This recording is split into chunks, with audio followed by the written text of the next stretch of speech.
제 나이 20대 때에는 저는 굉장한 고민이 컸었습니다. 내가 앞으로 무슨 직장을 다니면 무슨 일을 하며 먹고 살지? 나 하나 이 세상 살아가는 것 자체가 벅찼고 걱정스러웠었어요. 그래서 제가 하늘같이 느껴지는 사람들은 어떤 직장에 정년퇴직까지 살아가는 사람들, 그 사람들을 보면 하늘같이 느껴졌어요. 제 친척 가운데 40년 전에 한전에 근무하시다가 정년퇴직을 했는데 퇴직금도 많다고 그랬었어요. 그 당시에 40년 전, 50년 전에 한국전력의 직원은 대단히 그 당시 시절에 퇴직금이 많았습니다. 어떻게 저런 사람들은 저렇게 놀랍게 끝까지 직장 생활을 하게 되고 먹고 살 수 있을까? 나는 한없이 작게 느껴지고 나는 한없이 부족하게 느껴졌었습니다. 왜냐하면 그 당시 저는 중학교 2달 다니다가 퇴학당했기 때문에 무슨 직장 생활을 하겠어요? 뭐 어떻게 먹고 살겠어요? 그래서 세상 살아가는 사람들이 전부 다 크게 보였고 나는 항상 그대 앞에 서면 작게 느껴진다고 하는 어느 유행가 가수의 노래 가사 같이 그렇게 생각이 됐었습니다. 그래서 누가복음 16장 3절의 말씀같이 청지기의 고민이 저의 고민이었었어요. 내가 무엇을 할꼬? 땅을 파자니 힘이 없고 빌어먹자니 부끄럽구나. 마태복음 6장 33절부터 보면 이런 말씀 있죠. 너희는 먼저 그 나라와 그 일을 구하라. 그리하면 이 모든 것을 너에게 더하시리라. 그러므로 내일 일을 위하여 염려하지 말라. 내일 일은 내일 염려할 것이요 한날 괴로움은 그날의 족하니라. 그러므로 염려하 이르기를 무엇을 먹을까 무엇을 마실까 무엇을 입을까 하지 말아라. 공중의 새를 봐라. 심지도 거두지도 않고 창고에 모아들이지도 않는데 살지 않니? 바로 이 마태복음 6장의 예수님의 말씀을 나중에 제가 예수님을 영접하고 신앙생활하면서 이제 경험하기 시작하고 깨닫기 시작했습니다. 하나님이 다 이 땅에 우리를 태어나게 할 때 그냥 무조건 태어나게 한 것이 아니라 다 하나님의 목적대로 하나님의 뜻대로 다 사명을 가지고 태어난 걸 믿으시기 바랍니다. 그래서 우리가 하나님의 음성을 듣고 잘 걸어가면 주님이 다 책임져 주세요. 그리고 나만 먹고 사는 것이 아니라 정말 다 모두를 위하여 살아갈 수 있는 존재로 만들어 주시는 겁니다. 전도사 목사가 돼서는 또 제가 가르치는 이 학생들이 청년들이 저는 젊어서부터 청년대학부 전도사 목사가 됐었고 또 학교의 교목이 돼서 고등학생, 남자 고등학생, 여자 고등학생들을 많이 가르쳤습니다. 수천 명을 가르쳤습니다. 아마 몇만 명은 될 거예요. 제가 가르친 학생들이. 저 아이는 어떤 남자를 만날까? 저 아이는 어떤 여자를 만날까? 어떤 아이는 그렇게 신앙생활 잘 하다가 고등학교에 들어가더니 신앙생활을 안 해요. 그리고 어느 날 몇 년 지나더니 20살도 안 된 젊은 나이에 면목동에서 교통사고로 죽게 됩니다. 또 어떤 아이는 잘 가다가 버스가 급정 가는 바람에 그 앞에 입구에 처박혀서 운전석 옆에 그 계단에 그래서 또 중태가 됐다 그러고 헤매는 아이, 뭐 자살하는 아이, 교통사고로 죽는 사람, 암으로 죽는 사람, 많은 젊은 아이들을 저는 키우면서 많은 것들을 봐왔습니다. 오늘 주보에 보게 되면 그 사진 맨 위쪽에 보게 되면은 거기 7명의 아이를 낳은 최미선 집사님의 사진이 나오죠. 내가 이 아이를 고등학교 1학년 때 봤습니다. 뛰어난 미모 안 가지고 있어요. 지금 주보에는 굉장히 이뻐 보이지만 정말 한국 남자는 이 여자아이와 결혼하고 싶어하는 사람은 별로 없을 것 같았었어요. 그런데 신앙은 정말 탁월합니다. 봉사, 헌신, 기도는 정말 탁월한 아이예요. 근데 언젠가 저를 따라서 호주를 갔다가 오더니 자기는 백인 남자와 결혼하겠습니다. 그리고 또 뭐라고 하느냐 하면 자기는 아이를 낳을 수 있는 데까지 낳겠습니다 그래요. 그래서 3명 낳을 때까지는 우리 교회 귀국을 해서 아이 3 데리고 왔는데 이제 7명을 낳았기 때문에 한 가족이 완전히 단체 관광해야 되고 그 비행기 표값이 얼마나 비싸겠어요. 그래서 오지는 않아요. 그런데 이 최미선 집사님은 총 가족이 뭡니까? 자기 가족만 9명이에요. 그리고 친정 부모님 또 시어머니 다 오지요. 그것만이 아닙니다. 하숙을 쳐요. 그래서 하숙집 아주머니예요. 영어도 못합니다. 그런데 잘 살아요. 온 가족을 다 부양해요. 남편의 소원이 뭔지 아세요? 나 돈 안 벌고 그냥 가정 살림하고 싶어 할 정도로. 그래서 남편은 늘 저하고 페이스북에서 날마다 주거니 받거니 합니다.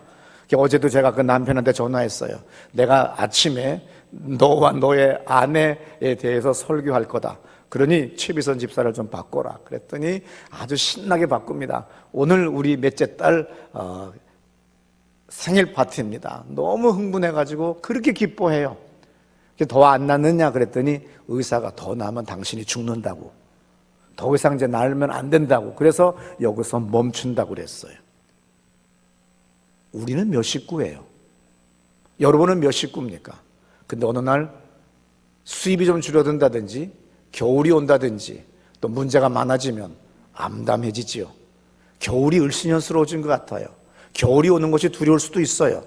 가을은 가고 겨울은 오는데 나는 나아진 것이 없는 것 같은 느껴질 때가 있습니다. 공연히 하나님이 없는 거 아니야? 하나님이 나만 버린 거 아니야? 하나님이 살아계시다면 내가 왜 성경에 그렇게 많은 축복의 말씀이 있다고 하면서 왜 나하고는 상관이 없고 다 비켜만 가지? 이런 마음 드시죠? 오늘 본문 말라기서에 나오는 그 당시 이스라엘 사람들의 마음이 바로 이 마음이었었어요. 말라기서는 예언자 말라기를 통해서 하나님이 백성들에게 지금 말합니다. 근데 백성들 또한 또박또박 말대답을 해요. 그래서 이 하나님과 백성들과의 논쟁, 그러니까 하나님이 말라기 예언자를 통해서 말씀하시는 그 말씀에 대해서 백성들이 또 말대꾸하고 또 하나님이 거기에 대해서 말씀하시고 하는 그 총 6가지의 논쟁이 이 말라기에 기록되어 있습니다. 학개와 스가랴 예언자들이 축복을 말했는데 오늘 왜 우리에게는 축복이 없느냐? 이것이 그 당시 말라기 시대에 이스라엘 백성들의 생각들이었었어요. 지금 기근이 왔고 그 기근 위에 추수해도 지금 먹고 살까 걱정이 되는 이때에 메뚜기 때까지 와서 다 먹어버렸다 이거예요. 하나님이 계시다고 한다면 그때 학개와 스가랴 선지자들이 축복에 대해서 예루살렘 성전이 재건이 되면 축복 주신다고 해놓고 왜 우리에게는 축복이 없는가? 그래서 원망을 합니다. 그것이 오늘 본문의 이야기들이에요. 이때 말라기가 오늘 말라기 3장 7절에서 말하지요. 만군의 여호와가 이르노라 너희 열조의 날로부터 너희가 나의 규례를 떠나 지키지 아니하였도다. 그런즉 내게로 돌아오라. 그리하면 나도 너희에게로 돌아가리라. 하나님에 대한 불신, 원망, 왜 우리는 축복이 없습니까? 이렇게 할 때 하나님이 이렇게 말씀해요. 나의 규례를 떠나 니들이 지키지 않았다. 규례가 뭐예요? 그래서 나도 너희들이 내게로 돌아온다면, 너희들이 규례를 지킨다고 한다면 그것이 바로 나에게 돌아오는 건데 나도 너희에게로 돌아가리라. 너희가 이르기를 우리가 어떻게 하여야 돌아가리라 하리까? 이렇게 너희들이 또 묻잖아요, 사람들이. 그러니까 3장 8절에서 다 같이 크게 시작.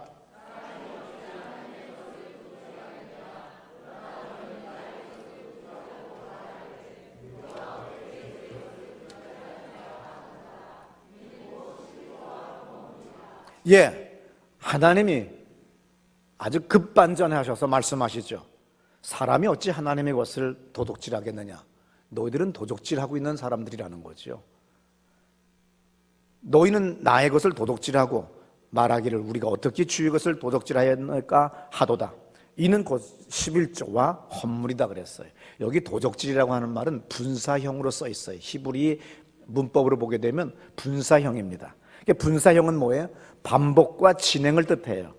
반복과 진행은 뭘 얘기하죠? 상습적으로 하고 있다는 거예요. 이것이 바로 유윤종 교수의 주석에 보면 그렇게 써 있습니다.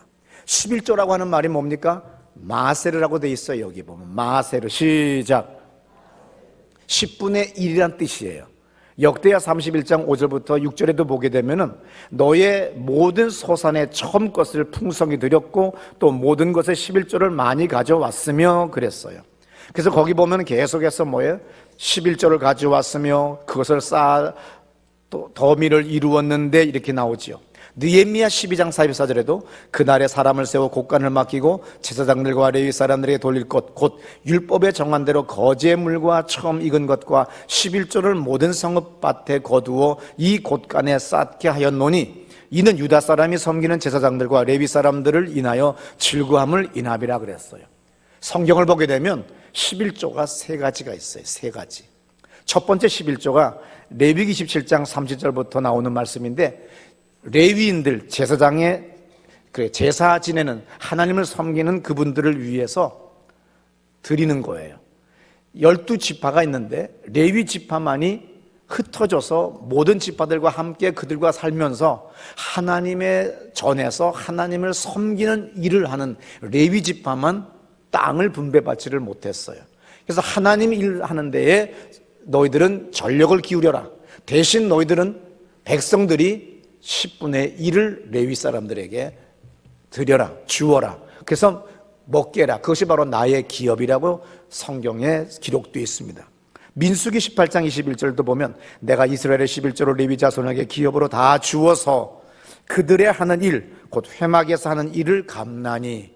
그래서 다른 모든 지파는 다 땅을 기업으로 받아서 땅에서 농사를 짓거나 목축을 하거나 사업을 하거나 뭘 해서 먹고 살게 하지만, 레위 지파는 하나님 섬기는 일을 하니까 너희들은 대신 다른 지파들을 통하여서 10분의 1을 통하여 회막에서 하는 일을 갚게 해주겠다 그랬어요. 그래서 오늘 레위 지파는 하나님 섬기는 일에 최선을 다하는 겁니다. 두 번째 11조가 있는데 구제의 11조라고 그래서 3년마다 몫을 모아가지고 신명기 26장 13절부터 14절에 나오는 말씀입니다.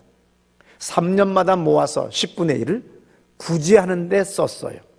그 다음에 또 제사를 위한 11조가 있는데 신명기 14장 22절부터 27절까지에 있습니다. 오늘 민수기 18장에 보게 되면 거기 이런 말이 있어요.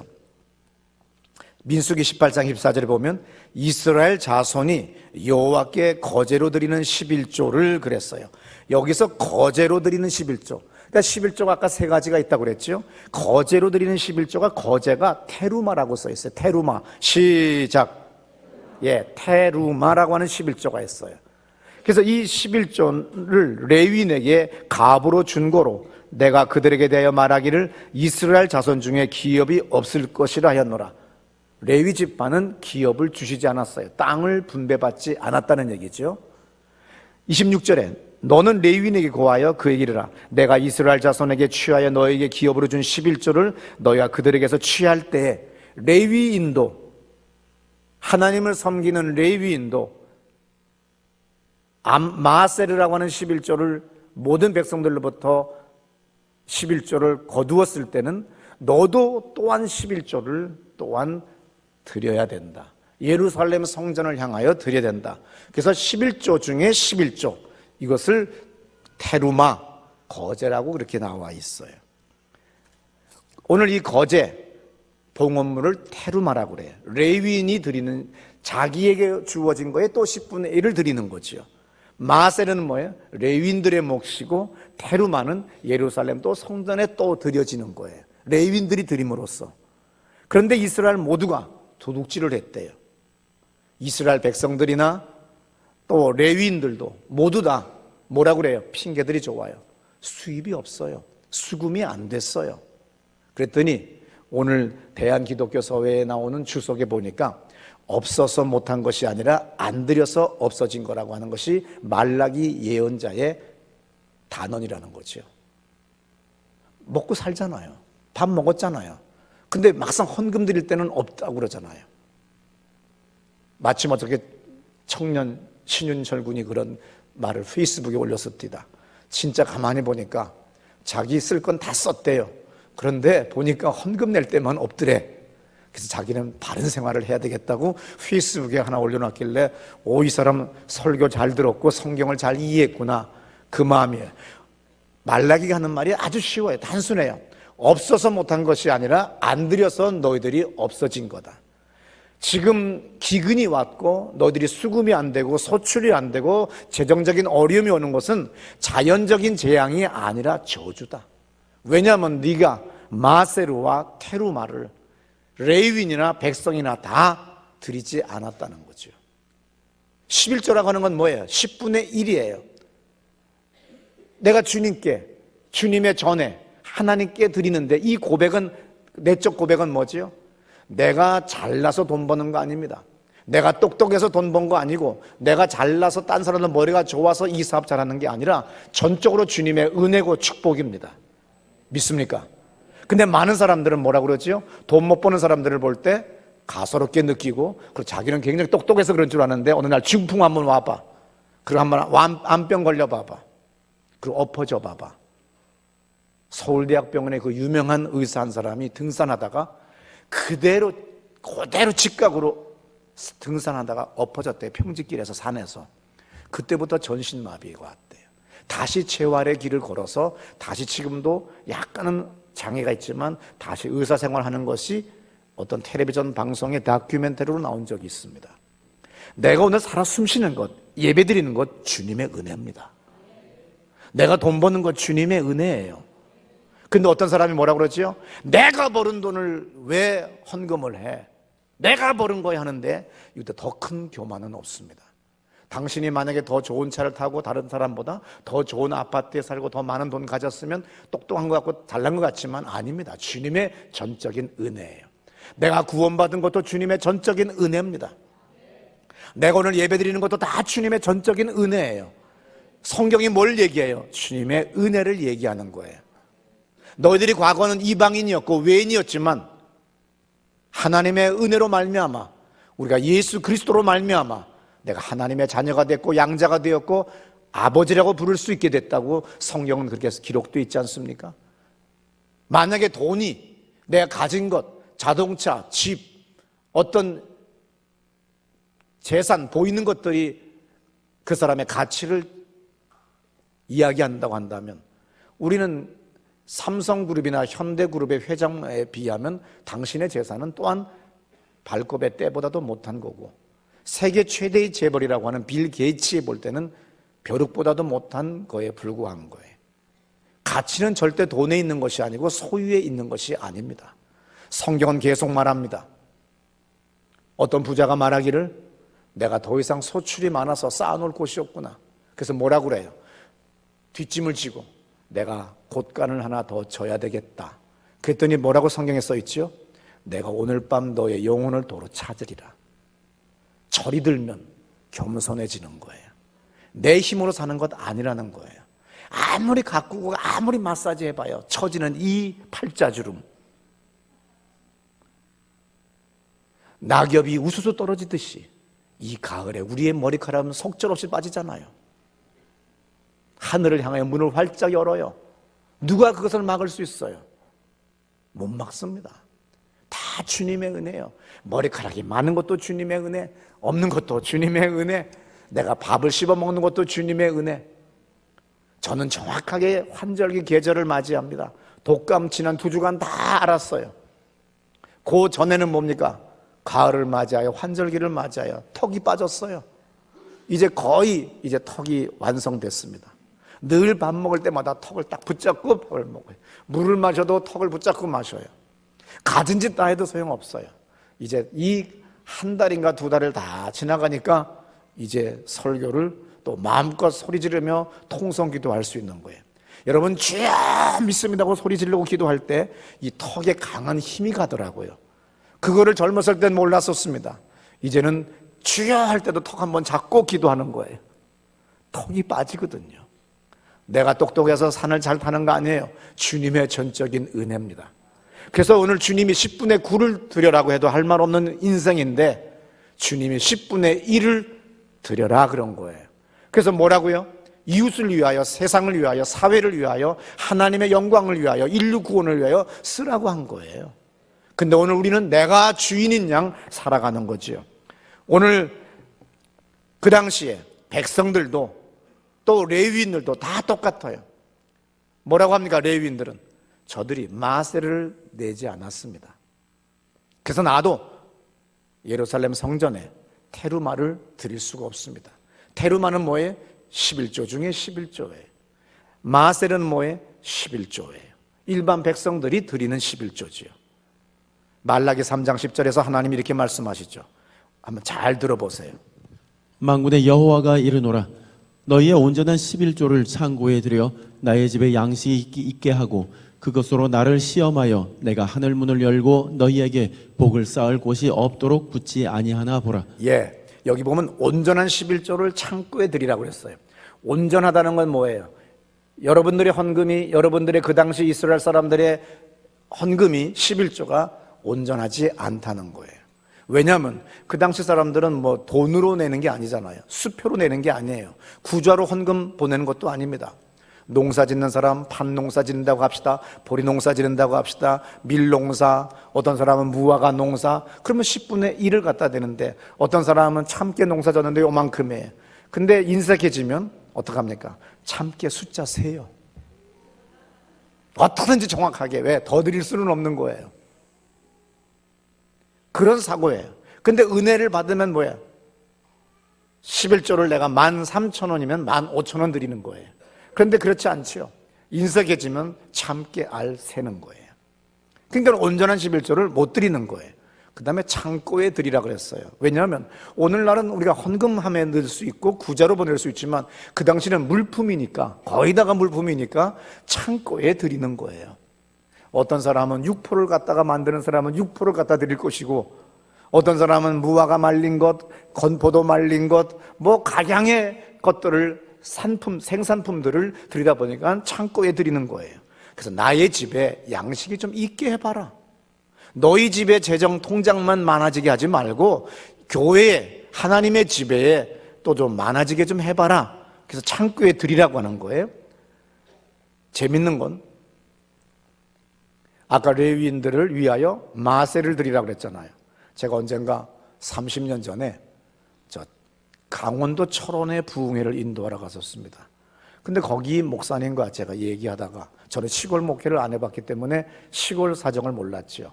11조는 담임 목사님의 사례비로 나간대요. 제 생각에 도시에 있는 나로서는 11조를 담임 목사의 생활비로, 그러면 교회 운영비는 감사나 특별이나 뭐 그런 작정금으로 운영된대요. 그러면 11조가 다 담임 목사님 겁니까? 그랬더니 11조가 얼마가 나오겠어요? 50만 원도 안 돼요. 그래서 11조는 시골에서는 담임 목사님의 생활비로, 그런데 그리고 나머지는 교회의 유지비로 그렇게 되는데, 아무쪼록 그 당시에 주님도 그 시대에 맞게 그렇게 하셨던 거죠. 근데 중요한 건 시험해보라 그랬어요. 하나님이 구약에서 인간이 하나님을 시험한다고 하는 것은 몇 번 나오지만 다 부정적인 입장의 이야기들이에요. 근데 오늘은 하나님이 정말 시험해보라는 거예요. 나를 시험해보듯이 한번 창고에 들여보라는 거예요. 이거는 유일하게 여기만 나옵니다. 왜냐하면 시험에 들고 낙심하고 절망 속에 있는 백성들에게 새롭게 하나님이 다시 한번 신앙의 열심을 회복시켜주기 위해서 이례적으로 허락했다고 주석에는 그렇게 써 있어요. 말라기 3장 10절에 이렇게 써 있지요. 말라기 3장 10절 다 같이 크게 읽습니다. 시작.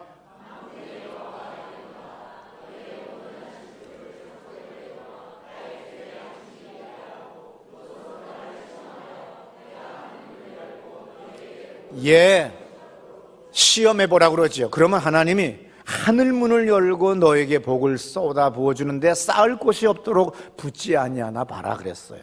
하늘 문을 열고, 여기 하늘 문을 열고라고 하는 단어는 창세기 7장 11절의 단어와 똑같아요. 그럼 창세기 7장 11절에 하늘 문을 연다고 하는 말이 나오는데 뭐지요? 잘 생각해 보세요. 어떤 내용일까요 그게? 노아 시대 때 홍수가 났을 때 온 세상이 물로 뒤덮였어요.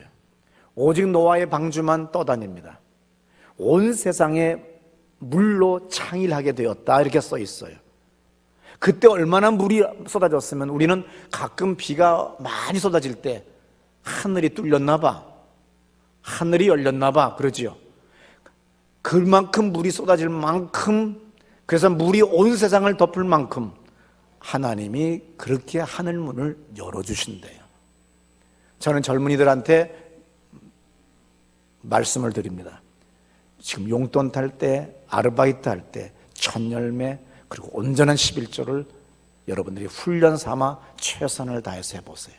제 생애에서도 수많은 학생들을 가르쳤는데 첫 열매, 보잘것없지만 첫 열매, 그리고 온전한 정말 가소로운 돈이지만 남들이 볼 때, 어른들이 볼 때 그것을 성실하게 한 사람은 역시 나이 40, 50이 된 지금도 그들의 삶은 주님이 보장해 주더라는 걸 봤어요. 지난번에 이주연 권사님께서 하시는 말씀이 자기 친구가 신내동 동성아파트에 살았대요. 그런데 어느 날 강남에 60평 아파트로 가더니 드디어 100평 빌라에 살게 됐대요. 근데 대단히 부자랍니다. 그런데 가만히 보니까 그 친구한테 본받을 게 있대요. 옷을 사든 명품 옷을 사든 명품 백을 사든 뭘 하든 항상 거기서도 그 산 만큼 선물 받은 만큼 11조를 또 띄어서 주 앞에 드리더래. 그래서 남편이 잘 되고 잘 사는가 보다. 그 얘기를 이주연 권사님이 하신 걸 봤습니다. 정말 신앙이 좋으신 분은 뭐예요? 자기한테 들어온 선물까지도 이것은 나의 수입입니다. 사과, 그렇다고 사과를 갖다 바칠 수는 없잖아요. 그러니까 뭐예요? 이 사과가 들어왔으니. 지난 몇 주 전에 처음으로 송이버섯 선물 한번 받았어요. 새 뿌리. 이 새 뿌리가 얼마나 감사한지 몰라요. 송이버섯을 보면서 잊어버렸었구나. 내가 먹고 살다가 보니까 송이철이구나.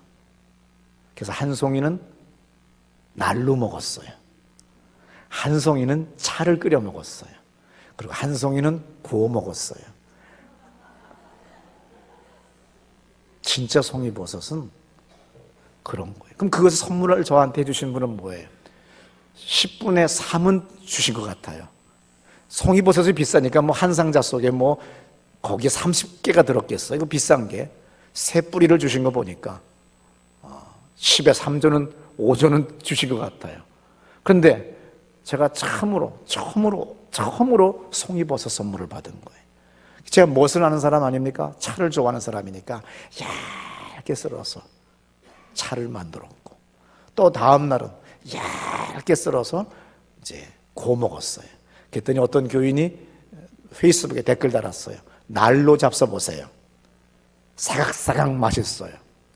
그러니까 우리의 삶 가운데 항상 우리가 주님께, 그리고 이웃에게, 목사님에게, 가난한 사람에게, 부모님께, 어려운 사람에게 항상 우리가 마음을 나눌 줄 아는 그 작은 것, 그것이 사소로운 것 같지만, 별 보잘것없는 것 같지만 그것이 우리가 축복의 통로가 되고 씨앗이 되는 걸 믿으시기 바랍니다. 구약시대 때 12지파 중에 오직 레위지파만 땅을 분배받지 않았기 때문에 흩어져서 하나님의 일만 섬기기 때문에 그들에게는 마세르의 11조가 드려지는 거예요. 그리고 예루살렘 성전에 또한 레위인들은 그 11조 중에 11조 테루마를 또한 드려야 되는데 오늘 그렇게 하지 않는다고 하는 것이 말라기서예요. 너희들은 상습적으로 다 도둑놈들이다. 다 도둑질하고 앉았어. 하나님의 것을. 네게 아닌데. 우리 다 같이 내 거 아니다. 시작. 내 집은 내 거 아니다. 내 돈 내 거 아니다. 내 육체 내 거 아니다. 믿습니까? 내 거 아니에요. 다 주님이 주신 선물이에요. 하나님의 영광을 위하여, 나라를 위하여, 이웃을 위하여, 세상을 위하여 나누고 쓰라고 주님이 주신 거예요. 그래서 그 중에 친척 가운데 가장 그래도 나를 낮게 여겨서 일가 친척들이 몰려와서 자꾸 돈 달라고 하고 돈 꿔달라고 하는 거, 내가 제일 잘났기 때문에 주님이 그렇게 나를 돈 벌게 해준 거예요. 근데 이것을 내 거 그냥 놔두면 주님이 거두어 가십니다. 저는 이 말씀을 읽으면서 자의적으로 해석을 했어요. 확대 해석을 했어요. 레위인들이 드리는 이 11조 테루마, 11조 중에 11조는 예루살렘 성전으로 보내지듯이 오늘 레위인이 뭐 했지요? 하나님을 섬기는 일들을 하는 존재들이잖아요. 오늘 우리 교회에 여러분들이 11조 마세를 드려요. 그러면 이 교회는 이 11조를 교회만을 위하여 쓰면은 죄악입니다. 교회는 하나님의 영광을 위하여 존재하는 겁니다. 하나님은 인류를 창조하셨어요. 하나님은 모든 사람들이 다 잘 살기를 원하세요. 하나님은 모든 사람들과 함께 살기를 원하시고 만민을 구원하기를 원하십니다. 믿으십니까? 그러므로 교회의 재정의 최소한 10분의 1은 우리가 사회를 위해 써야 돼요. 또 그중에 10분의 1은 가난한 자들을 위하여, 또 선교를 위하여. 또 선교의 종류가 얼마나 많습니까? 또 교인들 가운데 가난한 집의 자녀들을 위하여 저들의 장학금으로 써야 되고, 노인 복지를 위하여 써야 되고, 얼마나 할 일이 많은지 몰라요. 근데 많은 교회들이 어느 날 자기들의 교회만을 위하여, 자기들의 교회를 짓기 위하기에야 쓰다 보니까 지탄을 받게 되고 곪게 돼요. 물은 흘러야 됩니다. 물이 고이면 썩어요. 그와 같이 물질을 흐르게 해야 되는 거예요. 한국의 돈, 일본은 오카네라고 하고 영어는 머니라고 그러지요. 그래서 항상 미 교포들은 말해요. 뭐니 해도 머니가 최고야. 한국은 뭐예요? 돈, 잘 만드는 단어예요. 돈은 돈다에서 나온대. 이렇게 돌려야 된대. 믿습니까? 내가 여러분들에게 다 10만 원씩 드려보세요. 그러면 놀라운 일이 벌어져요. 여러분들은 그걸로 또 다른 사람을 주거나 다른 사람을 나누어주고 또 뭘 사먹고, 그래서 계속해서 재생산이 일어나서 경제가 움직여지는 거예요. 돈은 돌려야 되는 거예요.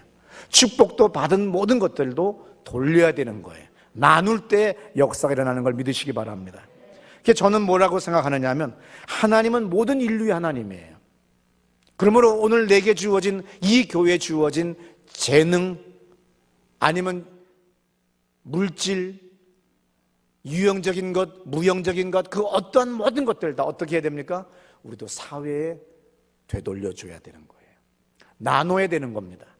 내 교회만을 위해 쓰면 사람은 인색해지면 어느 날 그 교회는 부패하게 되고 그 목사가 부패하게 되는 거예요. 이 교회의 돈들을 그렇게 나눠야 되는 거예요. 누가복음 6장 35절에 보면, 오직 너희는 원수를 사랑하고 선대하며 아무것도 바라지 말고 빌리라. 그리하면 너희 상이 클 거다. 원수를 사랑하고 선대하래요. 그리고 바라지도 말으래요. 그리고 그 사람들을 위해 기도하라요. 빌어라 그래요. 그리하면 너희 상이 클 것이요, 또 지극히 높으신 이의 아들이 되리니 그는 은혜를 모르는 자와 악한 자에게도 인자로우시니라. 우리는 가끔 살다가 저 인간 안 죽나, 벼락 안 맞나, 그런 마음 가질 때가 있지요. 근데 주님은 악한 사람이나 어떤 사람의, 모든 사람에게 하나님의 사랑은 똑같이 인자하시대요. 그것이 바로 하나님의 관점과 우리의 관점이에요. 저 인간은 예수를 믿지 않기 때문에, 저 인간은 교회를 다니지 않기 때문에 나쁜 것이고 저거는 복을 못 받을 수도 있어, 그리고 하나님 기뻐하지 않을 거지만, 오늘 술 처먹고 자빠져서 교회 안 나오는 그 사람도 주님은 인자하게 사랑으로 보고 계세요. 노음하셨구나, 배 아프지, 설사가 심한데 이러다가 치진도 되지. 그것이 주님의 마음이에요. 애새끼가, 죄송합니다, 그렇게 그냥 말을 안 들어서 되져라, 너는 나가 되져야 돼, 그러려면 나가. 우리 아버지가 늘 그런 말씀을 저한테 어렸을 때 많이 하셨어요. 그렇게 살려면 나가 그랬어요. 그래서 난 정말 순진해서 나갔어요. 그래서 가출하고 퇴학당하고 어려운 삶을, 인생을 걸어왔지요. 여러분, 절대 나가라는 소리는 하지 마세요. 그 뒤지라는 소리도 하지 마세요. 하나님은 모두에게 인자하시대요.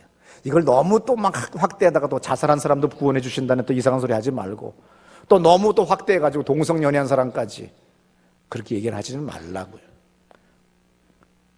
뭐냐면, 내가 늙으면 이 교회가 몇천 명씩 모이고 큰 교회가 되면 제가 멀리 떠나야지, 제가 가까이 있으면 사람들은 새 목사와 저 사이에 이간질을 일으키거나 교회 혼란이 와요.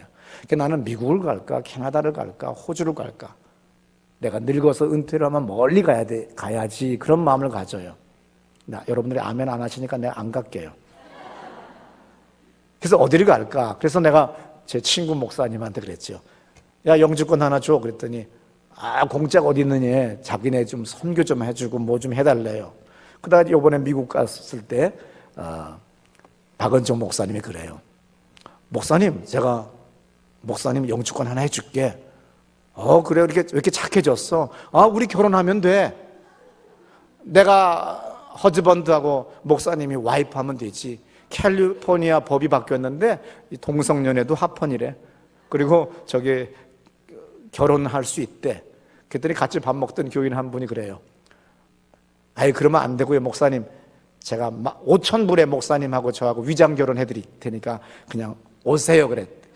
그래서 내가 60이 다 된 집사하고 아무리 내가 이거 영주권이 좋아도 하겠어? 그랬더니 옆에 젊은 집사님이 저는 후리예요. 나 후리로 갈 거야.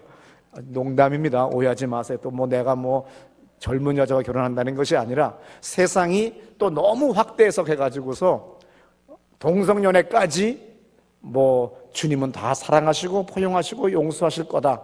그래서 기뻐하시기 때문에 우리 동성연애는 우리 절대로 결사 반대하거나 그런 거 하지 말고 우리는 포용하자. 그러면 한번 여러분의 아들이 어느 날 수염 달린 놈 데리고 와가지고서 결혼하겠다고, 내 남편이라고 생각 한번 해보세요. 여러분의 딸이 어느 날 이 이상한 무섭게 생긴 여자 하나 데리고 와서는 내 남편이라고 한번 생각해 보세요. 기쁘시겠어요? 기도 많이 하셔야 됩니다. 지금이 말세예요. 근데 어떻게 11조 중에 11조 테루마를 설교하다가 옆으로 갔습니다. 다시 우리 본문으로 우리 갑니다. 말라기 시대에 이스라엘의 레위인들과 백성들의 온전한 11조를 하지 못하는 그것은 뭐냐? 대한기독교서에서 나오는 말라기 주석을 보니까 사회적 11조를 떼어먹는 것이나 마찬가지라고 써 있어요. 오늘 교회가 교회만을 위해 존재한다면 이것은 바로 사회적 11조를 떼어먹는 거다. 교회는 교회만을 위해 존재하는 것이 아니라 하나님을 위해 존재해야 된다. 하나님은 만민의 하나님이라는 거예요. 하나님은 모든 인류의 하나님, 모든 족속의 하나님이라는 거예요. 그래서 예수님이 땅끝까지 이르러 모든 족속을 제자 삼으라고 말씀하신 걸 믿으시기 바랍니다. 말라기 3장 5절에 이런 말씀이 있죠. 잘 들어보세요. 내가 심판하러 너희에게 임할 것이라. 점치는 자에게와 간음하는 자에게와 거짓 맹세하는 자에게와 품꾼이 삭세대하여 억울하게 하며 과부와 고아를 압제하며 나그네를 억울하게 하며 나를 경외하지 아니하는 자들에게 속히 증언하리라. 만군의 여호와가 말하였느니라. 하나님이 언젠가 심판하러 온대요. 이 레위인들, 사회적 11조를 떼어먹는 이 레위인들, 종교 집단의 기득권을 가진 이 교회의 교역자들, 지도자들, 장로들, 여러분들 모두 다 테루마를 띄어먹은 사람들, 또 여러분들의 11조를 온전히 드리지 못한 사람들은 언젠가 심판할 때 그때 점치는 자도 간음하는 자도 거짓 맹세하는 자도 품꾼에 삭세되어 억울하게 하며 너무 야박하게 계산하는 사람이 있어요.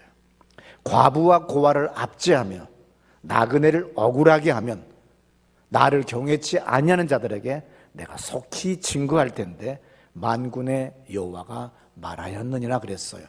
마가복음 12장 30절에 이런 말씀 있죠. 네 마음을 다하고 목숨을 다하고 뜻을 다하고 힘을 다하여 주 너희 하나님을 하라 하신 것이요. 31절 두 옥타브 올려서 크게 읽고 예배 마칩니다. 시작.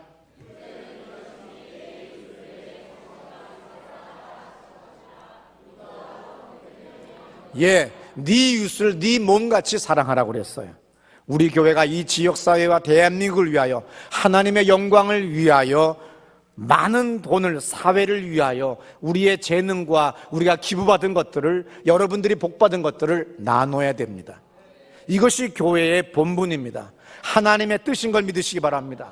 그래서 내년에는 주여 내가 가장 많은 내 업종에서 나의 일터에서 가장 많은 세금을 납부하는 사람이 되게 주시옵소서. 내년에는 가장 많은 내가 11조를 드리는 사람이 되게 주시옵소서. 그래 우리 교회가 하나님의 영광을 위하여 나의 기업이 나의 가정이 하나님의 영광을 위하여 쓰임받는 가정이 되기에 주시옵소서. 기도하는 여러분 되시기를 축원합니다.